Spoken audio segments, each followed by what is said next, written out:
एक भिखारन के डॉक्टर बनने की कहानी। एक गांव में जगन नाम का एक भिखारी अपनी लड़की गौरी के साथ रहता था। गौरी की मां की मृत्यु गांव में फैली हुई महामारी से हो चुकी थी।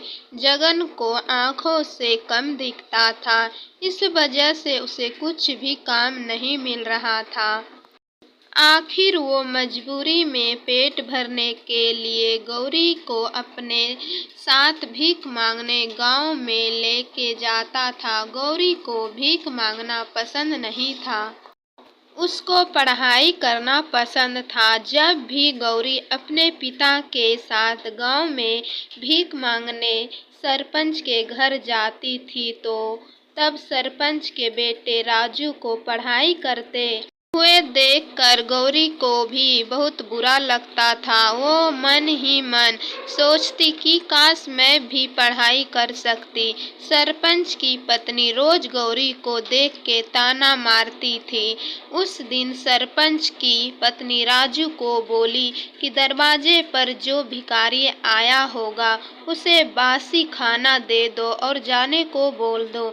सरपंच की पत्नी बोली कि गांव में एक भी हॉस्पिटल नहीं है और इन भिखारियों लोगों की महामारी जैसी बीमारी मेरे बच्चे को लग गई तो मैं क्या करूंगी। इन सब बातों को सुनकर वो बहुत दुखी हो गई और घर चली गई। अगले दिन गौरी बोली, बाबा गांव के सब लोग हमारे पास से दूर क्यों चले जाते हैं, हम इतने बुरे हैं क्यों।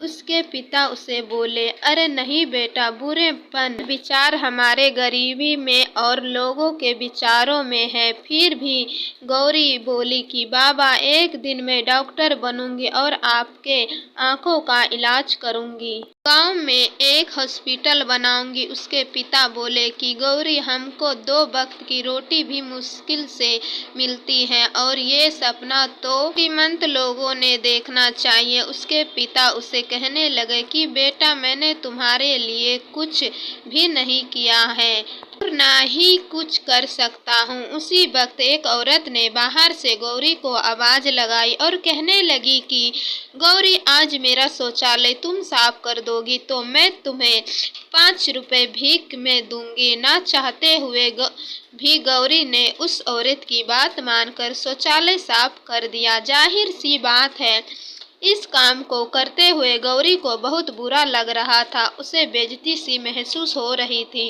गौरी ने निश्चय किया कि वो अब किसी भी तरह डॉक्टर बनकर दिखाएगी। फिर एक दिन गौरी उसके पिता को लेकर मंदिर गई और उस मंदिर के पास एक रहीम चाचा रहते थे। गौरी उसको पिता को रहीम चाचा के पास छोड़कर आई। कुछ दिन खिलौना बेचकर पैसे कमाने लगी। एक दिन गौरी गांव की शिक्षिका रेणु दीदी को मिली और गांव की सरकारी स्कूल में पढ़ने के लिए जाने लगी। रोज गौरी स्कूल में से आकर खिलौना बेचकर पैसे कमाती और अपने पिता को भी संभालती। गौरी रात भर पढ़ाई करके स्कूल में अच्छे मार्क्स लेके पास होने लगी। ये सब देखकर सरपंच की पत्नी और गांव वाले आश्चर्यचकित हो गए। वो सब गौरी और उसके पिता जगन से जलने लगे। सरपंच की पत्नी सोचती है कि ये भिखारी लड़की कैसे पढ़ाई करके डॉक्टर बनती है, मैं भी देखती हूँ। गौरी हर साल अच्छे मार्क्स से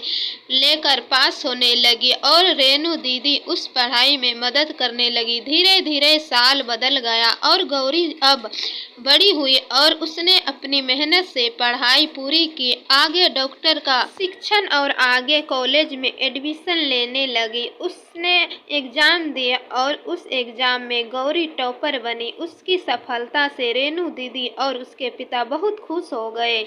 गौरी उसके पिता को बोली, बाबा मुझे स्कॉलरशिप मिली है पर गौरी को आगे की पढ़ाई करने के लिए दूसरे शहर में जाना पड़ रहा था। गौरी उदास हो गई। रेणु दीदी उसे कहने लगी कि गौरी तू टेंशन मत ले, मैं इधर सब संभाल लूंगी, तू शहर जाकर डॉक्टर बनकर वापस आ।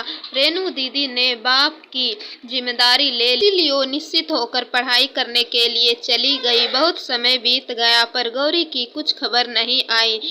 कुछ साल बाद गांव में फिर से महामारी की समस्या आ गई।